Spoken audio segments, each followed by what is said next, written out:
না এরপরে আপনি তেরামি করে বলবেন না নবী গায়েব জানেন।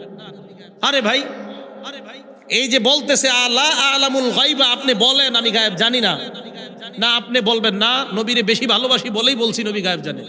বিশ্বাস করেন, আপনি নবীরে ভালোবেসি বেশি বাসেন না বলেই বলতেছেন নবী গায়েব জানে। নবীজিরে যদি বেশি ভালোবাসতেন তাহলে আপনি এই কোরআন মানতেন। নবীজিরে বেশি ভালোবাসলে কোরআন মানতেন, আর কোরআন মানলে আপনি কোরআনের এই বিধানটা মানতেন যেই জায়গায় নবী বলতেছে আমি গায়েব জানি না। এই জায়গা থেকে মন দিয়ে শুনবেন কিন্তু কথাটা। কিয়ামতের ময়দানে আমাদের নবীজি সাল্লাল্লাহু আলাইহি সাল্লাম আমাদের জন্য কি পরিমাণ পেরেশান থাকবে তা আল্লাহকে বলবে, আল্লাহ আমার উম্মত আমার উম্মত। রাসূল আকরাম সাল্লাল্লাহু আলাইহি সাল্লাম এক হাদিসের মধ্যে বলেন, হাদিসটা হলো মুসলিম শরীফের 199 নাম্বার হাদিস। নবীজি সাল্লাল্লাহু আলাইহি সাল্লাম বলেন, লিকুল্লি নাবিয়্যিন দাওয়াতুন মুস্তাজাবাহ, সব নবীর স্পেশাল একটা দোয়া আছে যেই দোয়াটা কবুল হবেই।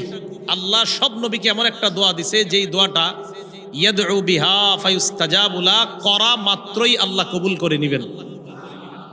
বলেন তো এই দোয়াটা আল্লাহ আমাদের নবীকে দিছে না? দেওয়ার পর নবী চিন্তা করলেন, গবেষণা করলেন, ভাবলেন আমি যদি আমার এই দোয়াটা দুনিয়ার মধ্যে করে নেই তাহলে তো দুনিয়ার মধ্যে এই দোয়াটা আমি শেষ করে ফেললাম, আমার দোয়া কবুল হয়ে যাবে। নবীজি চিন্তা করলেন কত বছর পরে কিয়ামত হবে আমার জানা নাই, আল্লাহ জানে কিয়ামত কবে হবে। মনে রাখবেন কিয়ামতের ব্যাপারটা আল্লাহ ছাড়া কেউ জানে না, নবীও জানে না। আজকে আমি এক জায়গায় লেখা দেখলাম, এক ভাই লেখছে কয় নবী নাকি কিয়ামত কবে হবে এটা নবী জানে। বুখারীর 50 নাম্বার হাদিসের স্পষ্ট বর্ণনা, জিবরিল আমিন আল্লাহর নবীকে বললেন কিয়ামত কবে আপনি জানেন কিনা? নবী জবাব দিলেন, মাল মাসউলু আনহা বিআলাম মিনাস সাইল, প্রশ্নকারী ব্যক্তি, যেই ব্যক্তি প্রশ্নকারী, যাকে প্রশ্ন করা হয়েছে এই ব্যাপারে, প্রশ্নকারী ব্যক্তি প্রশ্ন যাকে করা হয়েছে তার চাইতে বেশি জানে। মানে কি?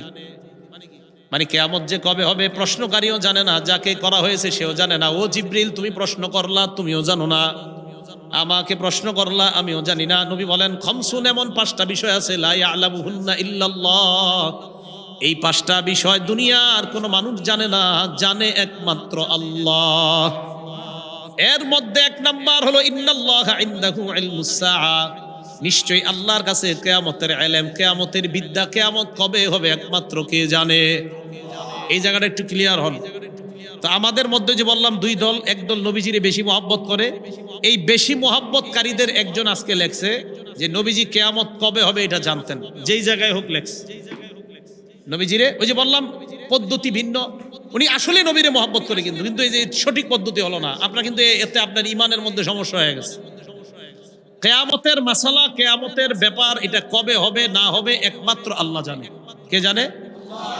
এখন দেখেন আল্লাহ পাক রব্বুল আলামিন আমাদের নবীজি সাল্লাল্লাহু আলাইহি সাল্লামকে বললেন, হাবিব আপনি পুরা দুনিয়ার জন্য 3টা ঘোষণা দিয়ে দেন। কয়টা?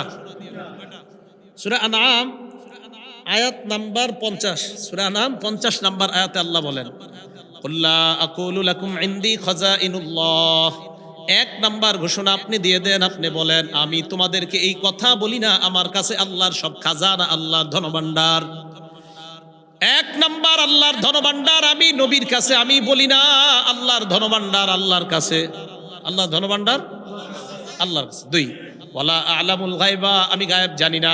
আর কেমনে বুঝবেন? আল্লাহর নবীরে আল্লাহ বলতেছেন, আপনি বলেন ওয়ালা আ'লামুল গায়বা, আমি গায়েব জানি না। না এরপরে আপনি তেরামি করে বলবেন না নবী গায়েব জানেন। আরে ভাই, এই যে বলতেছে আলা আ'লামুল গায়বা, আপনি বলেন আমি গায়েব জানি না। না আপনি বলবেন না নবীরে বেশি ভালোবাসি বলেই বলছি নবী গায়েব জানে। বিশ্বাস করেন, আপনি নবীরে বেশি বাসেন না বলেই বলতেছেন নবী গায়েব জানে। নবীজিরে যদি বেশি ভালোবাসতেন তাহলে আপনি এই কোরআন মানতেন। নবীজিরে বেশি ভালোবাসলে কোরআন মানতেন, আর কোরআন মানলে আপনি কোরআনের এই বিধানটা মানতেন যেই জায়গায় নবী বলতেছে আমি গায়েব জানি না।